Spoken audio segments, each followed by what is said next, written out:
আসসালামু আলাইকুম প্রিয় দর্শক, গুরুত্বপূর্ণ সংবাদে আপনাকে স্বাগতম। শেখ হাসিনার ফোন আলাপের অডিও ফাঁস।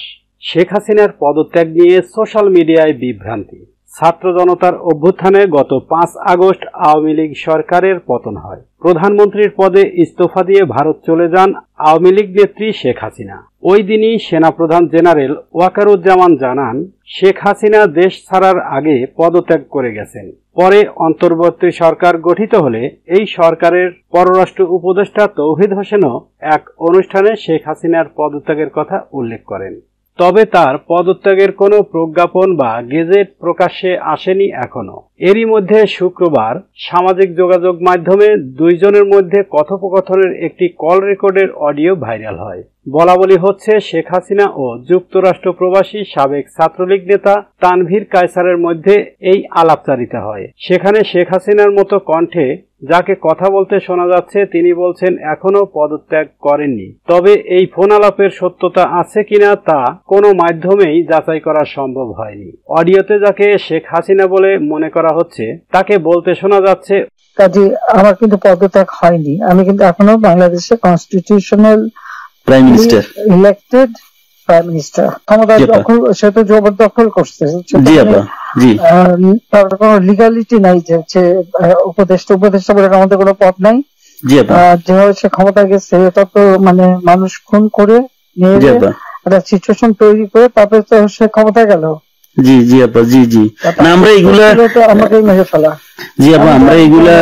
আমরা ইউরোপিয়ান পার্লামেন্টকে জানাচ্ছি।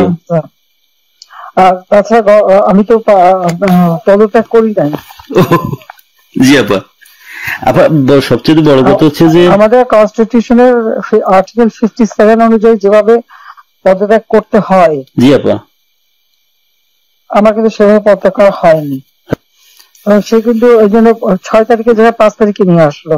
জি, আর 5 তারিখে নিয়ে আসার ফলে আমার পক্ষে তখন এমন ভাবে চারিদিকে লোক ঘেরাও, আমি দেখলাম যে এখন যদি ফায়ার ওপেন করে আমার এখানে সিকিউরিটি, তাহলে শত শত লোকের লাশ পড়বে। জি আপা, জি, লাশ ফেলে আমি ক্ষমতা থাকতে চাই না।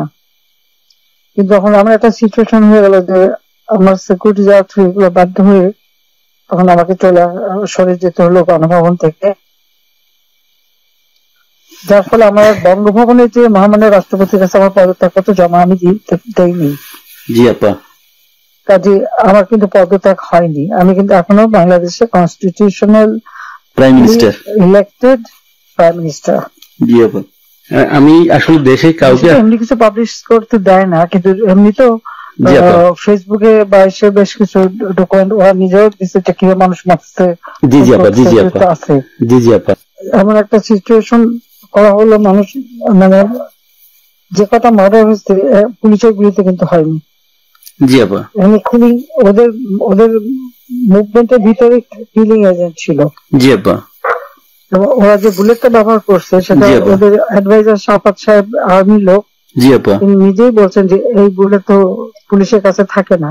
জি আপা, তার মানে সাধারণ লোকের কাছে আর্ম ছিল। আর ওই বুলেট আমাদের কার কাছে আছে? কেউ। আজ পর্যন্ত এই বুলেট সম্পর্কে কোনো তদন্ত নেই, বা এই রাইফেল কে ব্যবহার করছে কোনো তদন্ত নেই। এমনকি কিছু লোক পুরুষ মানুষ বোরখা পরা,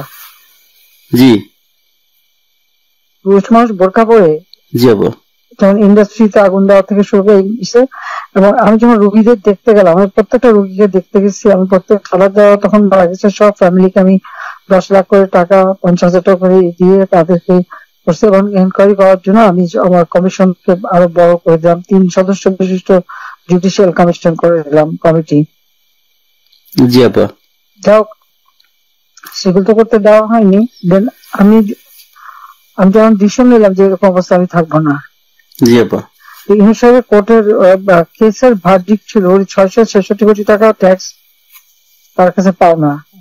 জি জি জি, এটা তো মাফ করে দিল। আরেকটা সে ছিল, তিনি কিছু টাকা পেমেন্ট করছে, তবে এটা মানে তার মানে স্বীকার করলো যে তার ট্যাক্স ফাঁকি আছে। আর এই 666 কোটি টাকার ভার্ডিক্টটা আসার কথা ছিল। আর গ্রামীণ ব্যাংকের এ পর্যন্ত যে টাকা 26,000 কোটি টাকা সে মানি লন্ডারিং করে বিদেশে নিয়ে যাচ্ছে, এটা অডিট রিপোর্টে বের হয়েছে। ও জি আপা, জি। ওই ওই ওই ভার্ডিক্ট গুলি মানে ওটার উপরে তার বিরুদ্ধে কেস,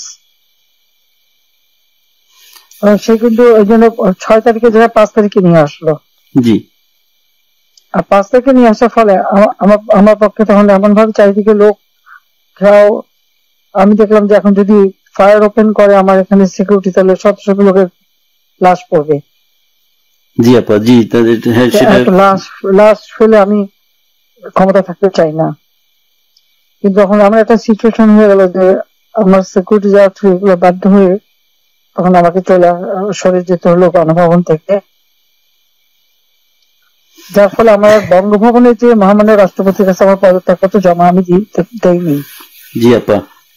কাজে আমার কিন্তু পদত্যাগ হয়নি, আমি কিন্তু এখনো বাংলাদেশের constitutional prime minister, elected prime minister. জি আপা। ইনশাআল্লাহ আপা আপনি চলে আসবেন তো, আর বেশি দিন নাই। উনি কিন্তু তারপরে যখন মানে খুঁজে বেড়াচ্ছে, তার ফলস ছবি দেখালো, আমি সই করছি, সেটা হলো আমার ভিজিটিং বুকের সই। ছবিটা ভালো করে দেখলে দেখা যাবে ওটা একটা মোটা বই। জি আপা। যেখানে ভিজিটিং, ওরকম কোন বই প্রাইম মিনিস্টার সই করে পদত্যাগ করে না। আর আমার সেই চিঠিও কেউ দেখাতে পারছে না।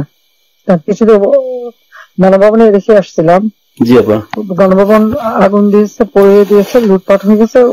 প্রসঙ্গত, দেশ ছেড়ে যাওয়ার পর শেখ হাসিনার নামে অনেকের সঙ্গে কথোপকথনের অডিও ফাঁস হচ্ছে। সম্প্রতি ফাঁস হওয়া এটিও যুক্তরাষ্ট্র প্রবাসী আওয়ামী লীগ নেতা মোহাম্মদ তানভীর কায়সার ও শেখ হাসিনার কথোপকথনের অডিও বলে সামাজিক মাধ্যম ও বিভিন্ন সংবাদ মাধ্যমে বলা হচ্ছে। এছাড়া অডিও ফাঁসের জেরে বরগুনার এক আওয়ামী লীগ নেতাকে গ্রেপ্তার করা হয়েছে। তবে এসব কথোপকথনের কোনো সত্যতা নিশ্চিত করা যায়নি।